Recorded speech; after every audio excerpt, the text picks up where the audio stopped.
And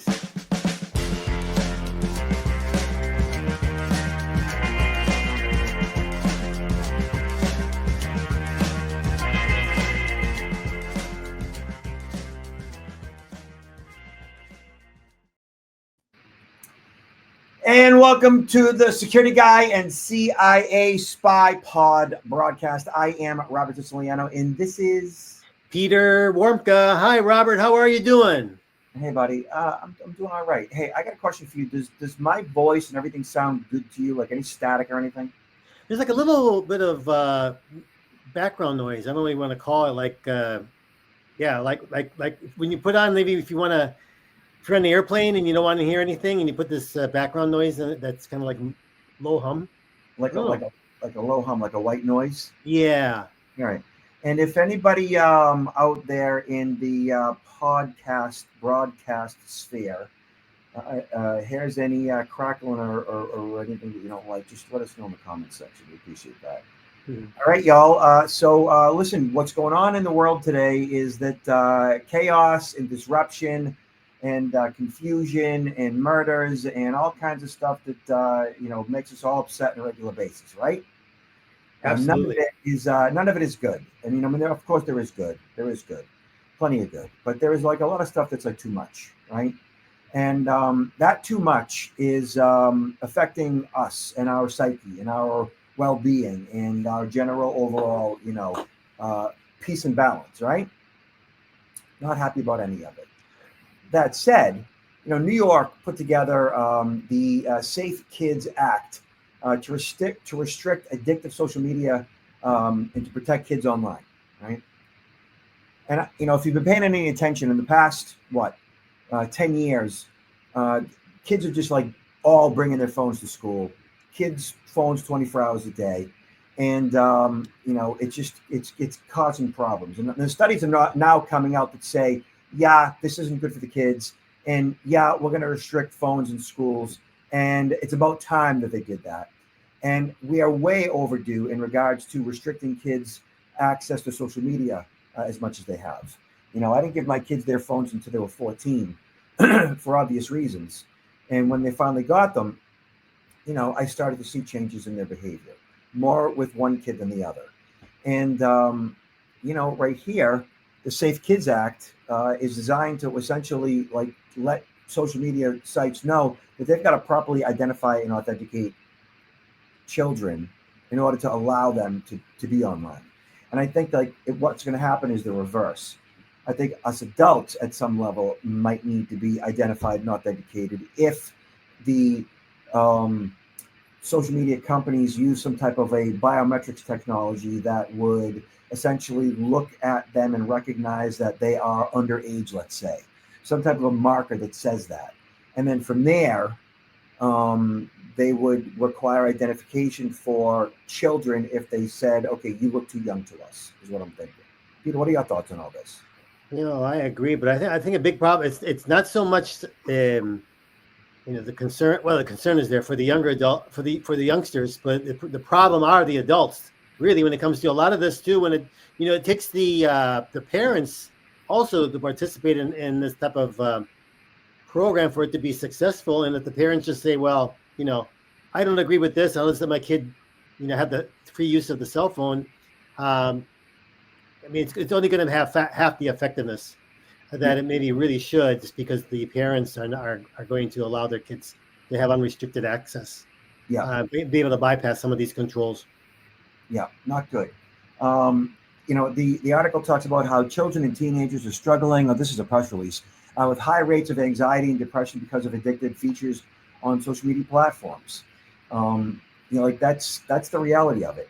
And when you see, suicide rates skyrocketing, and parents throw their hands up in the air saying that my kid knows more technology than I do, there's a serious disconnect going on here. And I see it with parents struggling with their kids all the time. And I get a message from a friend who says, "Hey, what software should I install on my 10-year-old's iPad to monitor what they do and restrict their access?" And my response to that parent is, what is your 10-year-old doing with an iPad? You Yeah, know, who gave it to him? why does your 10-year-old have an iPad? I mean, and I asked them back, I go, did you have an iPad when you were a kid?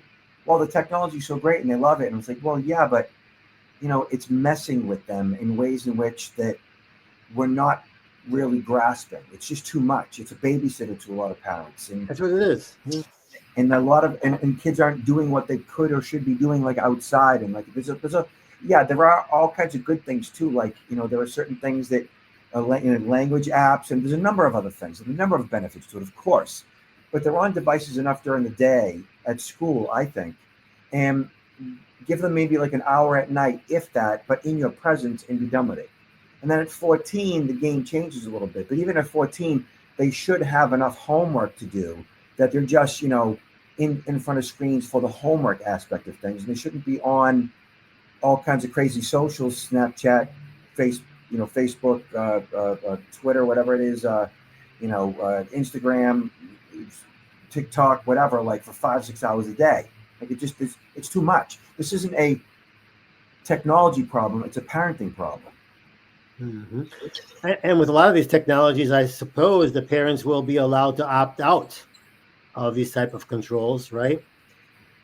So it's it's going to, a lot of it going to come to be important in the whole process here is the awareness, bringing these parents aware, more detailed about what are the harmful effects and what their role as parents are in ensuring that this can properly be implemented. And then at the other side of the coin, though, you got platforms that are going to say, okay, we're going to be held responsible to ensure that these controls are put in place, but it's going to have to be backed up with penalties. And I think there's some mention of potential penalties up to $5,000 per civil offense in regard to this.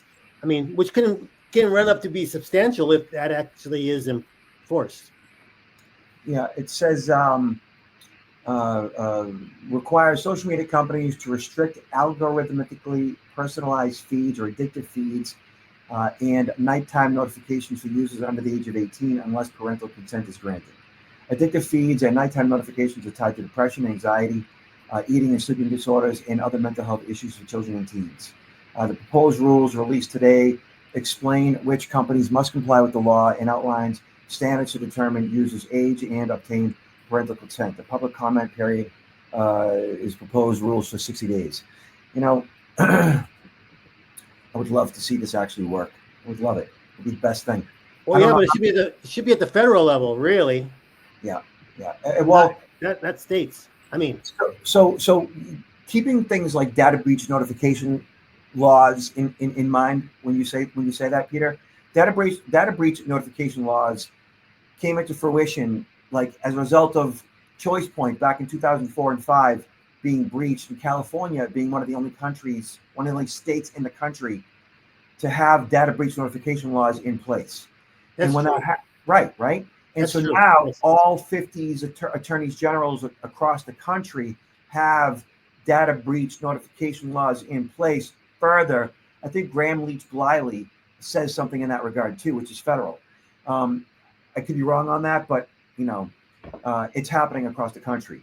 Right. When the ChoicePoint breach happened, California was one of the only states in the union that ChoicePoint notified as a result of that breach, because that was the only state that they had to, now, like that's, and they became the poster child for what not to do with the data breach.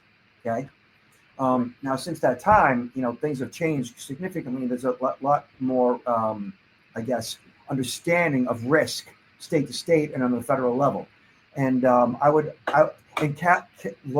California, New York, and Massachusetts, from my experience, are the 3 states that are generally ahead on most laws revolving around security, technology, digital literacy, social risk in general.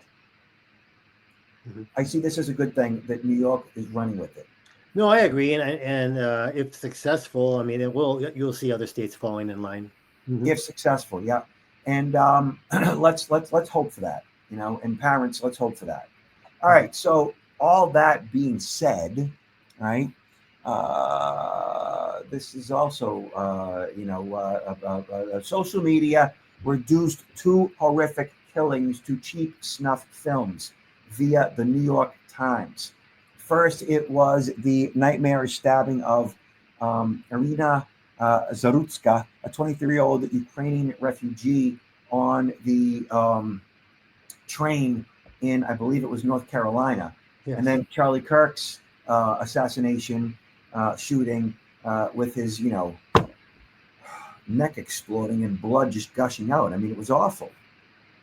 And when that happened, we all got access to that video pretty quickly. Frankly, I sought it out, and I got a message from my daughter, who's 16, not too long afterwards, which was to me a little shocking because, I remember being a kid, and the only access that I remember having to that violent of content started with the JFK shooting in Dallas, and we saw that grainy footage. But even that footage, I personally don't recall there being blood.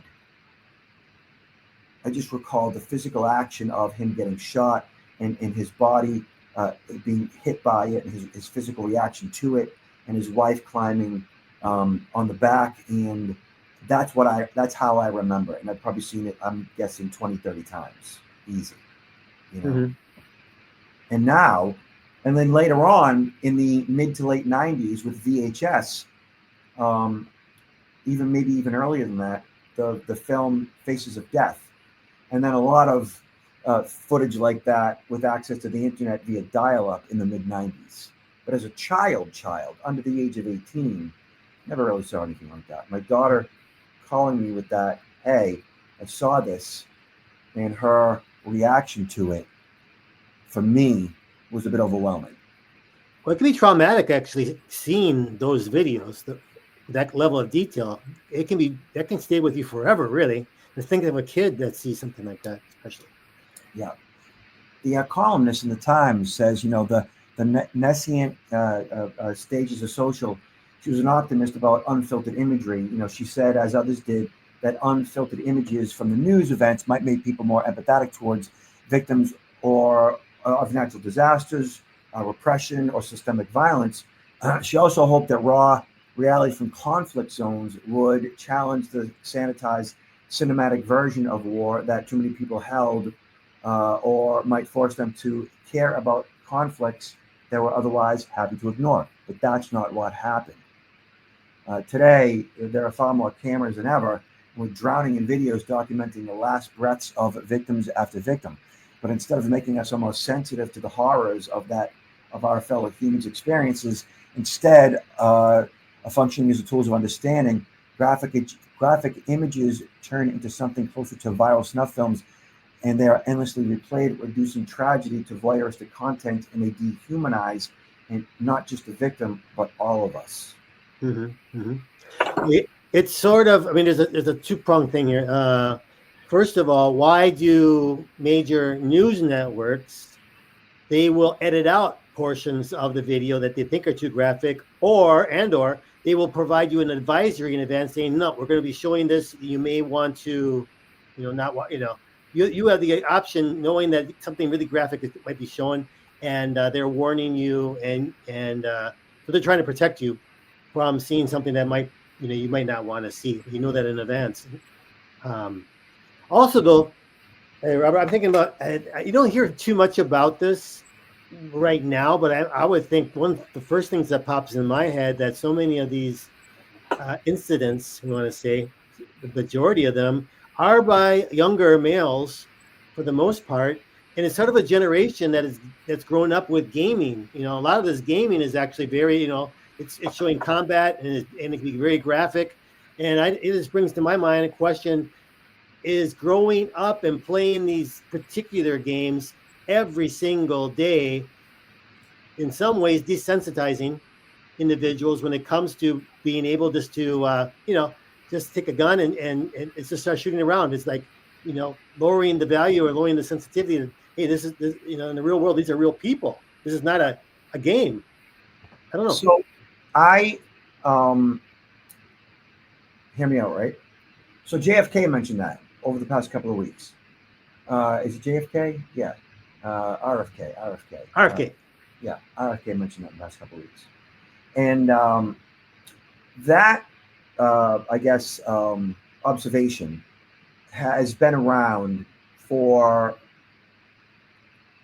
right post Columbine, and when, as a result of teenagers post Columbine shooting up a school, murdering their fellow classmates, and then has been part of the dialogue after school shootings for quite some time. And I would say, yes, there is a correlation there. I don't know that there's a correlation there that it is like in any way, shape, or form epidemic proportions, because the amount of kids or adults, for that matter, that are consuming video games and the amount of shootings that are happening, I don't know that like statistically, like if there's, let's just say there's 20 million people playing video games on a regular basis and there's 1-2 school shootings per year, I think that that's statistically, like that's a lot of people watching video games and not a lot of shootings. Not that any of them are okay. My point is that without a doubt, there's people out there that are affected by it and desensitized to it and act on it. We as human beings, as you know, become what we think about. We become what we think about.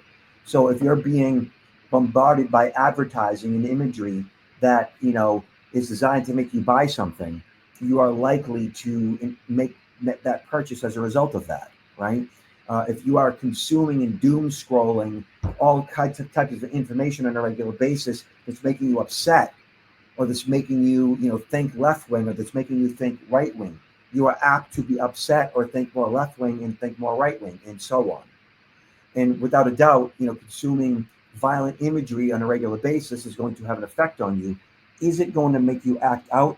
I would bet yes. Certain people that maybe their minds are, I guess, more influenced and or unhealthy. Yeah, of course. Mm-hmm. But you saying it's not on a massive scale, that if it was a causational, maybe it's just like an added potential influencer, but it's not necessarily the cause. Because otherwise there'd be a lot more people that would be perhaps doing such thing if these were a major contributor to their. I would think causational is the key word there. Is it causational? Yeah. I don't know that it is at because of how many people play games, but there's definitely those out there that look at copycat crimes are, there's some causation going on there. Copycat crimes. We become what we think about. Somebody does it, it makes it okay for me to do it too, because I've been thinking about it to begin with.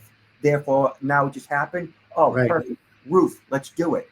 That's right. That's 3 in the past couple of weeks right now.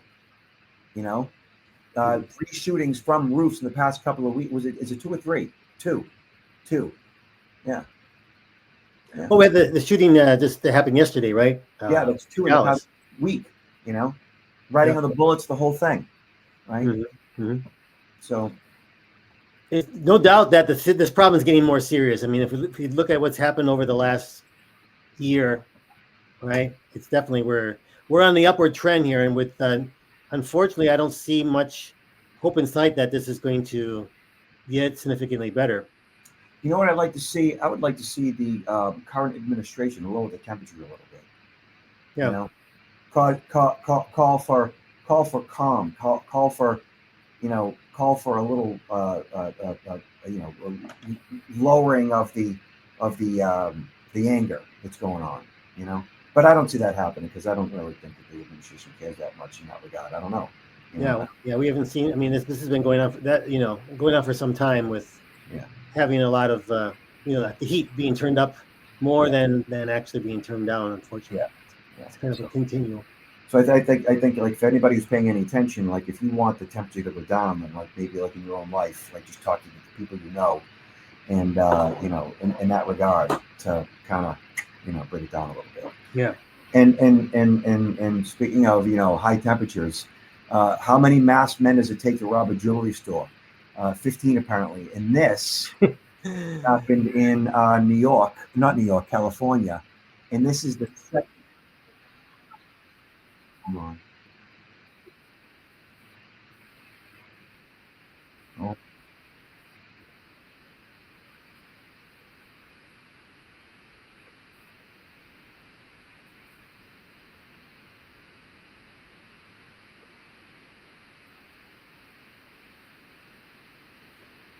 I'm not hearing any audio.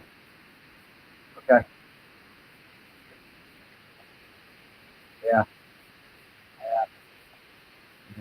But it's clear though. It's clear what's happening.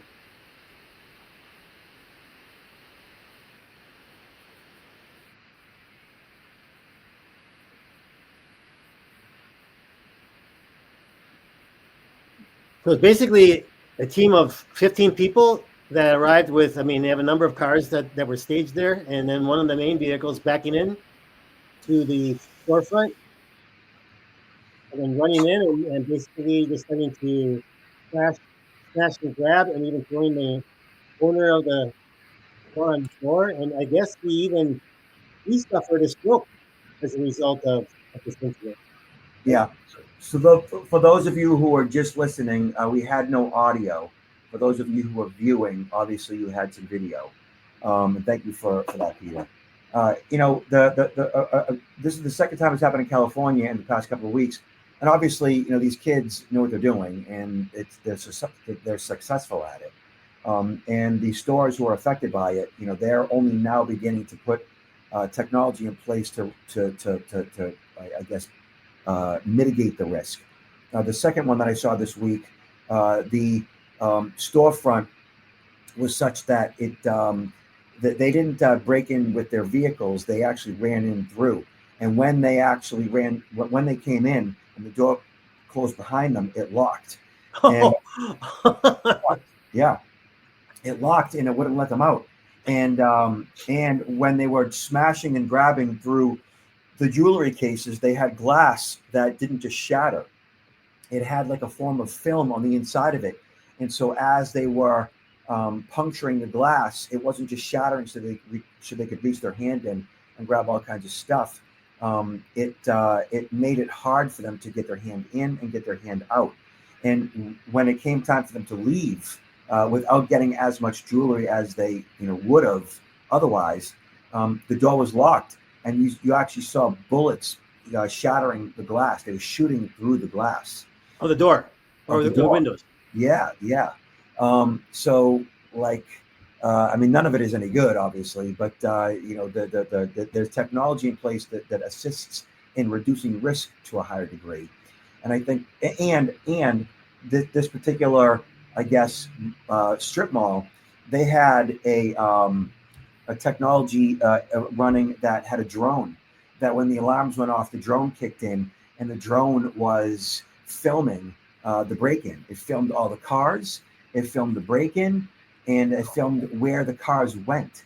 So that drone, I think you're going to see in a lot more places going forward. I think Amazon actually sells that technology too. So that's actually a good thing. And I think that the more retail environments adopt that form of technology, the less likely this particular crime is going to be. But also, the another question is what are the penalties? I mean, these individuals, is it worth getting caught anyway? I mean, how are they going to be prosecuted? Is there jail time? How long is that? How many months of jail time? Yeah. If you don't have if you don't have the penalties in place that are significant. I don't know where California is at in that regard. I do think that they have changed things a little bit. I do think that there needs to be much stiffer penalties, because these are violent crimes. And it's not about what they steal. It's more so. It's not about the dollar amount. It should be about the violent aspect of it. Right. And when you have organized mobs with the penchant for violence, going in with bats and crowbars, and they're assaulting people and they're breaking glass. I mean, I just think the breaking the glass by itself is considered a violent act. The smashing of the glass with the vehicle is considered, of course, a violent act. And that by itself, it should not be about the dollar amount. It should be about the violent act and whether they put their hands on somebody or not. I think preface that with the violent act of breaking in to begin with, and how they go about it should be the highest boundaries of the law. Mm-hmm. And then there's also, I mean, one thing is stealing everything, and they still got to find somebody to basically, you want to call like resell it, someone that's going to buy the stuff off of them, and have their network of how they sell these high, very expensive items that probably are not that hard to trace back to the fact that this item that you find for sale, it was actually a piece that was stolen from this jewelry store. I don't know. Yeah. So Peter, where can people find you? Where they can find me on the website, counterintelligence-institute.com, but more easily on LinkedIn. Peter Warmka on LinkedIn has everything that I'm doing, upcoming conferences that I'm speaking at, events that I've been to, videos that I upload. Probably the easiest place to find me. Okay. Yourself, Robert. Yeah, I am at protectnowllc.com, and my September has been nuts. I was on the road for 5 days this week. October's coming up, which is going to be pretty busy, but I still have holes in my calendar for the rest of the fall, and there are some availabilities come this winter. So, y'all check in. Peter, famous last words. Hey, take care of each other, yourself and each other, because so many things are out there that are happening, and so many people really need help, right? And without other people to lend a hand, to be all by yourself and not have any sort of compassion from fellow humans can be quite lonely, quite desperate. Yes, compassion is good. Empathy, sympathy is good. Talk to you later, brother. Peace out. Take care.